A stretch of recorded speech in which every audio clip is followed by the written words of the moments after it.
That will call forward 124433, State of Kansas versus Cody Michael Lamia-Beck.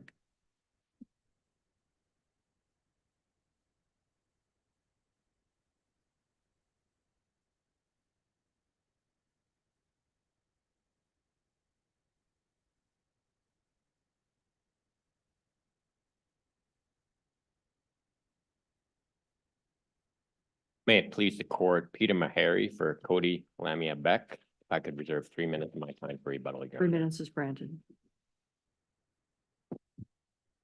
This case comes before this court on one issue that deals with the sentence that was ultimately imposed on my client. Cody pled to 1 count of murder in the 2nd degree. After PSI was done, his criminal history was determined to be I. At sentencing, the district court sentenced him to 154 months. However, it got that number from using the drug grid, which everybody acknowledged after the fact and recognized after the fact. Obviously, with a plea to murder 2, court should look to the non-drug grid for those. And wasn't there an agreement that he would, as a result of the plea, both your client and the state agreed to the aggravated range in the non-drug grid box with appropriate criminal history, which was no criminal history, to 165 months. That was the agreement, wasn't it? The agreement was to the high number in the box. Given his criminal history of 1I, that is 165. The catch in this case, as I'm sure this court is aware, is that 154 months, which is the high number in the box on the non-drug or on the drug grid, falls within the sentencing range for 1I on the non-drug grid.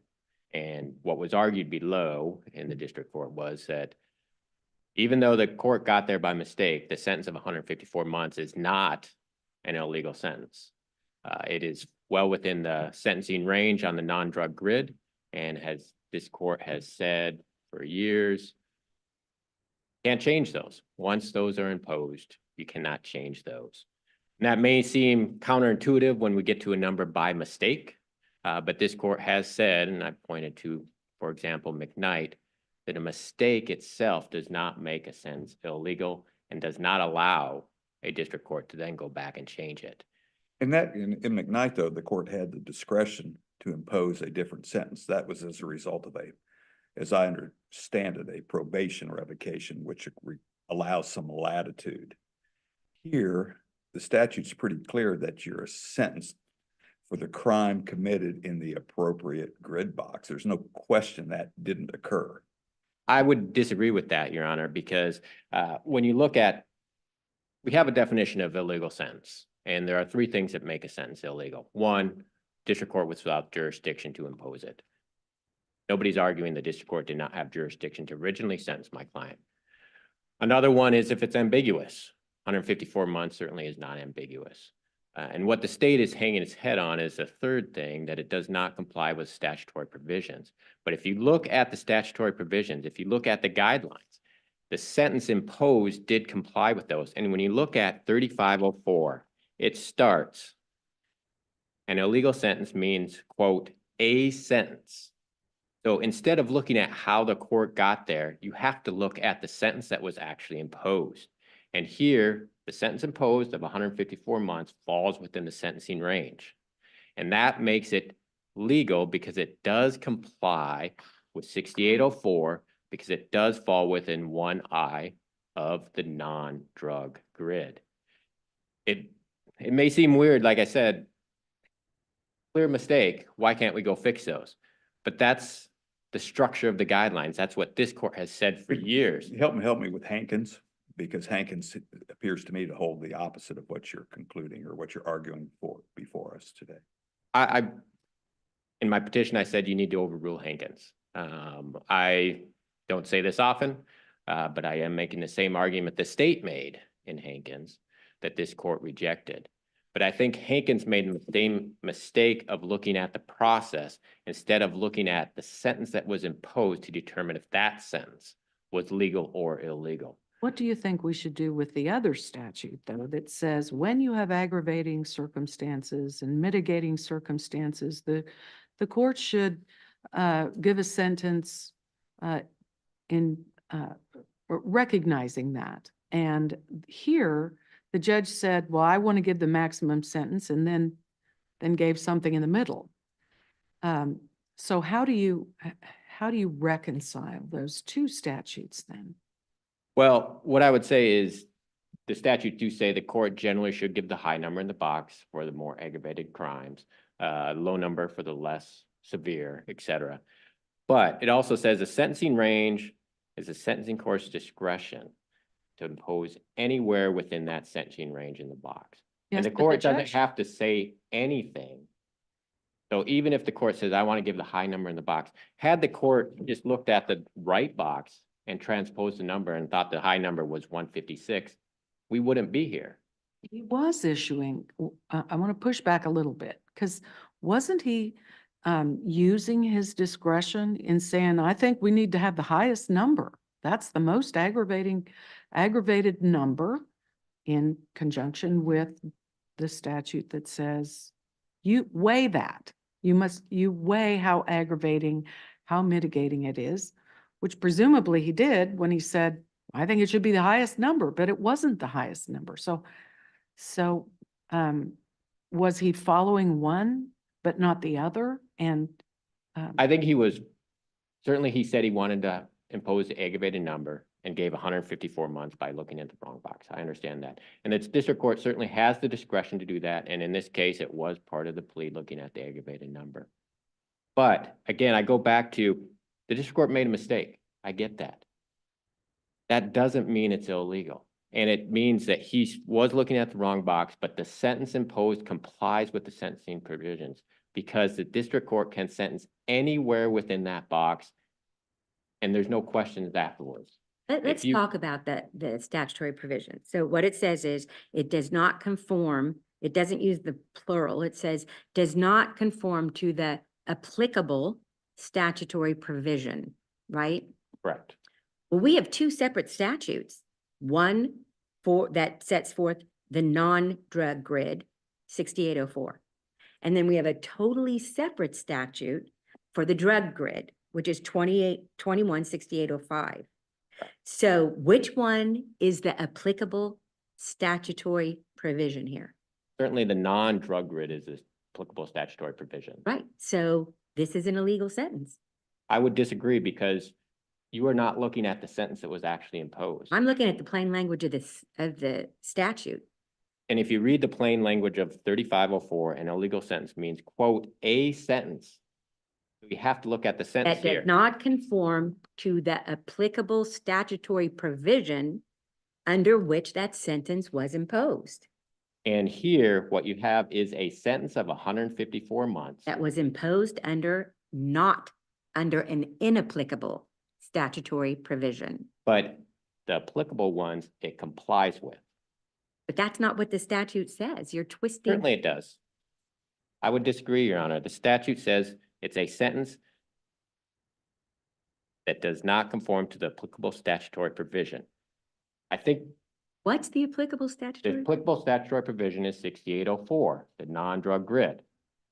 And 154. Was a sentence imposed in this case under the applicable statutory provision, yes or no? The statute, the district court made a mistake. It was a sentence in this case imposed under the applicable statutory provision. I would say yes, because if you look at 3804, a sentence that does not conform to the applicable statutory provision. So you have to look at the sentence, 154 months, and you have to look at the applicable statutory provision, 6804. And that range is 147 to 165. And the sentence of 154 months falls within that. That's why I believe it does comply with the applicable statutory provision. But when I look at the dictionary definition of conform, I find two different definitions that may be at play here. There are other definitions, but I think these are the two that are relevant. One is comply with rules, standards, or laws. The other is be similar in form or type, agree. It seems to me that perhaps Justice Dandridge is focused on the first definition, comply with the rules, standards, or laws. And you were focused on the third, or well, the second one I read, the third on my list, in similar and former type, agree. Does that seem fair? I'm actually going to disagree. I think the problem or the disagreement I have with Justice Standridge is when she is looking at the applicable statutory provision, she is looking at what the judge is looking at. The drug grid, which is wrong. But I think when you read 3504, you have to look at what's an illegal sentence, and it's a sentence that does not conform to the applicable statutory provisions. And when you're looking at the applicable statutory provisions and saying, well, does this sentence comply with that? You have to look at 6804, which is the applicable statutory provision. And 154 months complies with that statute. So under your theory, if a judge uses, in a second-degree murder case, uses the severity level, uses rape, uses rape to sentence somebody for a second-degree murder case, but it happens to be, in the, the months, then that's fine. Right? It doesn't matter how someone's sentenced, as long as those months are in there. You could use the wrong criminal history score. You could use the wrong severity level, as long as, so it's not an illegal sentence, as long as the sentence, the number of months is in the range, correct? I don't know that I'm necessarily following your question, but if the district court says, I'm going to sentence you for rape, even though the plea was to murder Okay, two. let me do it a different example because that was kind of confusing. Okay, so let's say you have a criminal history of I, but a high severity level, okay, which Okay. gets you somewhere. But he accidentally sentenced you to a high criminal history score, but a really low severity level. Okay, but the months are the same. That's not an illegal sentence, right? What I'm saying is, even if it's by mistake, if a district court sentences someone to a presumptive sentence, had the district court done everything right? So in my situation, with the wrong criminal history score, the wrong severity level, it's still not an illegal sentence. If it complies with the applicable statutory provisions, falls within the sentencing, Okay. the grid box, I believe that that would be a legal sentence. But And I would, you're arguing, kind of the effect of Hankins was just the opposite. The Correct. state was arguing your position because it resulted in a lesser, a lesser sentence than what was felt in the grid box.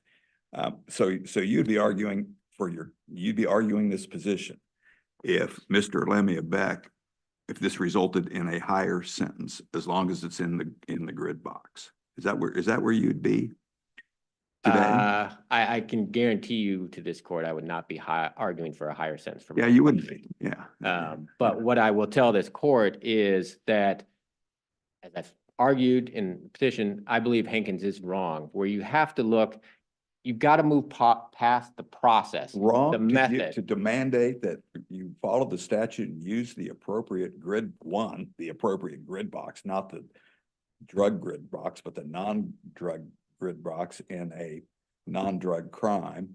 And it's wrong to use to demand you use the appropriate intersection of the criminal history and the severity level. How is that wrong? Certainly the district court should. But the fact that the district court did not, and it resulted in a sentence that falls within the sentencing range by happenstance, I think we're still at a legal sentence. And I would point this court out, when you talk about, well, that's just wrong, that's crazy. If you go back to State v. Huerta, and I did print this out so I could quote it, which is 291 KN 831. This court talked about the ability to appeal presumptive sentences. And this court says you can't do it. And the quote is, the legislature, quote, made a deliberate choice in 1995 to eliminate appeals of presumptive sentence, even if they result from partiality, prejudice, oppression, or corrupt motive. The point of the sentencing guidelines is to push judges to sentence within a tight range on the grid. And if they do that, if they sentence somebody to that tight range, we're not going to question it. You can't appeal it. Defendants can't question it. That's the point, one of the main points of the sentencing guidelines. And here we have a sentence that falls within that tight range. How it got there is secondary. Counsel, I think, I know you're way out of time, but just, I hope this will be quick. It strikes me that the meaning of Hankins is that a sentence is not just a raw number, not just a number of months. It's a number of months relative to the box. And so that seems to me to be what's missing from your argument. In other words, you can't just look at the raw number. You have to look at what the judge did with that number relative to the box. In other words, if the district court here had just said, I sentence you to the high end of the range, and that totally changes your argument, does it not? But that's the import of Hankins. And in Hankins' case, the defendant ended up getting the benefit of that because the district court judge had actually wanted to sentence him to the low end of the range. Yeah, and I would, again, I go back to when you look at 3504, it just does talk about a sentence. But isn't It doesn't. I'm isn't sorry, the go ahead. sentence more than just the raw months? I guess that's my question. And maybe it's not, but When you look at 3504, it doesn't say that. It just says an illegal sentence is, quote, a sentence. And then it has its three options. wouldn't And- we all acknowledge that when a sentence is being handed down, it includes within it a measure of judicial discretion to pick a number within the range? It And does. those judges exercise that discretion all the time to go high or low. In the box, they have that discretion anywhere within the range. And if they fall within the box, no questions asked. But if they exercise their discretion in a way that is out of accord with the statute, why doesn't that make the sentence illegal? I don't think the district court exercised its discretion out of accord of the Oh, it statute. did. It was looking at the wrong box. That's discretion out that is not Well, in accord with the statute.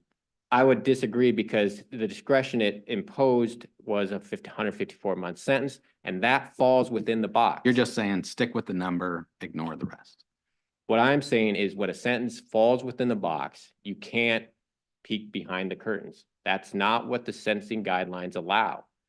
And the reason why I point out Huerta, the hypothetical in that case was a racist judge says, I'm giving you a high number in the box because I'm racist. And this court says you can't appeal that. When the sentence is a presumptive sentence, when it's in the box, we're done. And that's why we believe the original sentence was a legal sentence and the district court had no jurisdiction to resentence my client to 165 months. Thank you.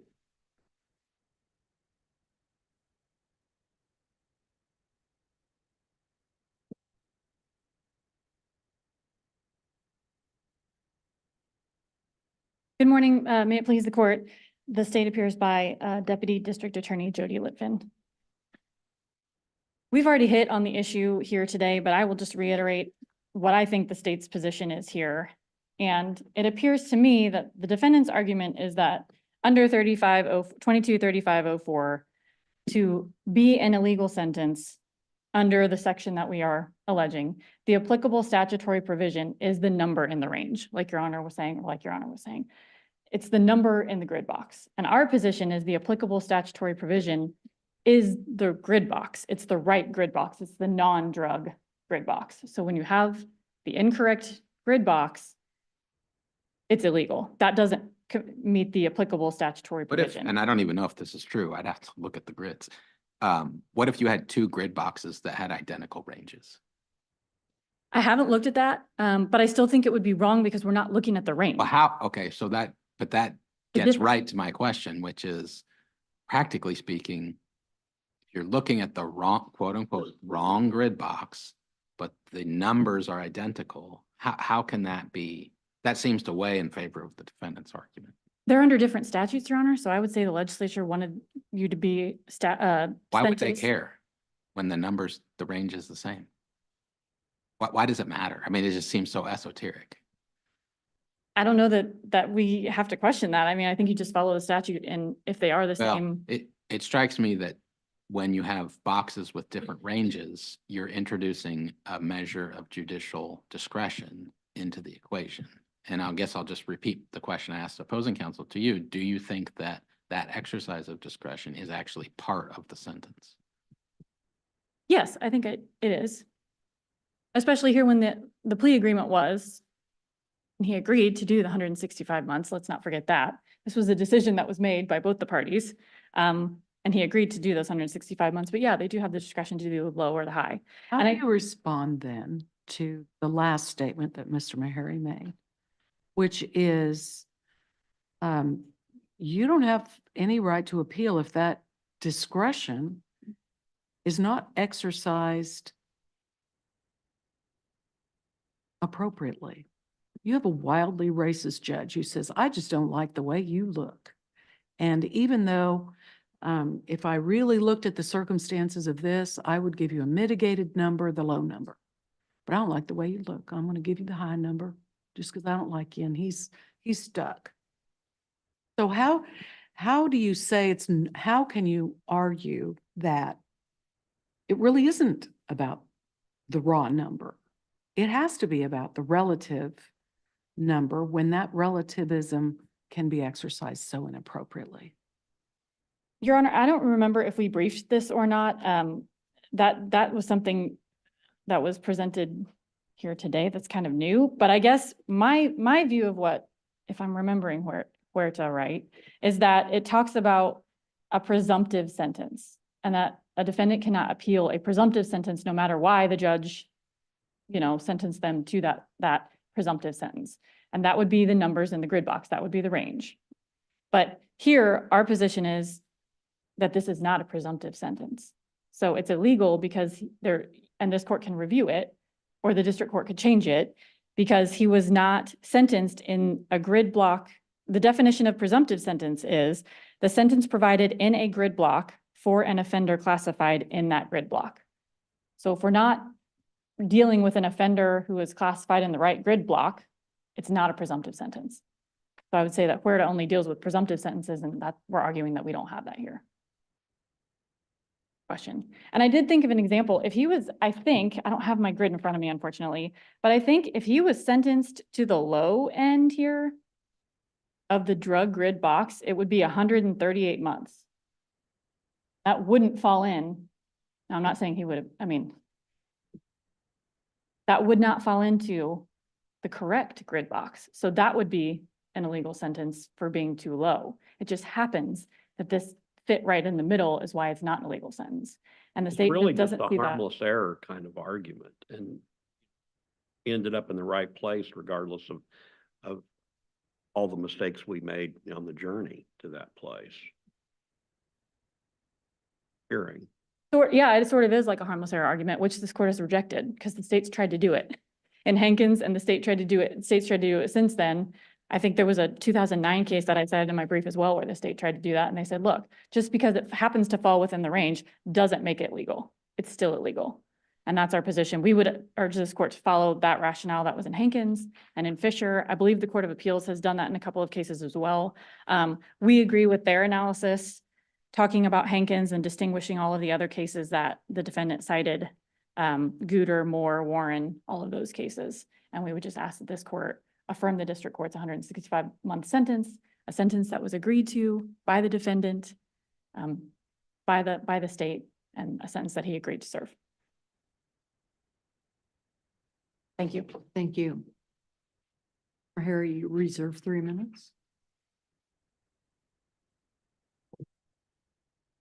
Just a couple quick comments. Number one, as far as the definition of, opposing counsel brought up the definition of grid box, and that 6803 means the box on the grid formed by the intersection of crime severity ranking and the current crime of conviction.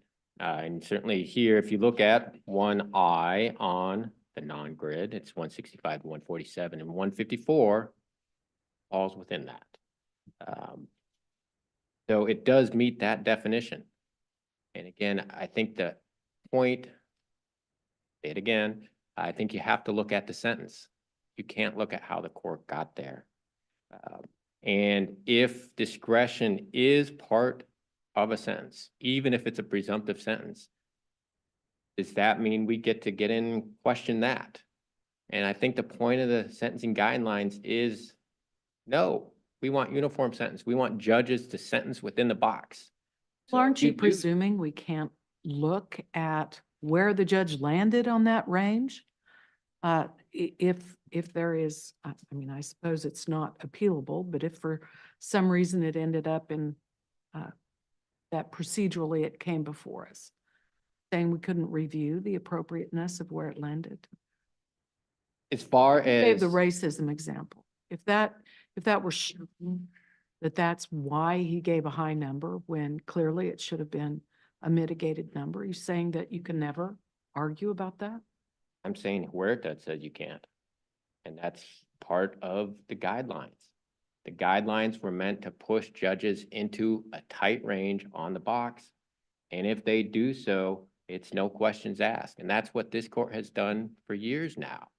You get a presumptive sentence, nobody can complain about it, even if it's by mistake. That's, may seem weird, may seem like, wow, we should really be able to correct our sentences. But the point of the guidelines, one of the main points of the guidelines would get uniform sentences across the state, across demographics. So they have these hard numbers. We went away from the indeterminate sentence, not the 5 to 25 or 10 to life. We went with hard numbers. And here he got a 154-month sentence, which fell within that tight range and was a presumptive sentence. Let me ask, in the 6, 7 years since, we released Hankins, has the legislature signaled any disagreement with how we interpreted their legislative intent of the Sentencing Guideline Act provisions? Not that I'm aware of. I'm not aware of any legislation in direct response to Hankins. But I think the overall intent of the sentencing guidelines that this court has reiterated over the years, presumptive sentences cannot be challenged. The only other thing, in addition to asking for reversal for the reasons we've already argued for, to Justice Stiegel's point, since I was looking at the grid, looks like 2G on the non-drug and 1I on the drug grid are the same. It's the only one I found. But with that, I would just ask to reverse this matter for resentencing to the original 154 months. Thank you.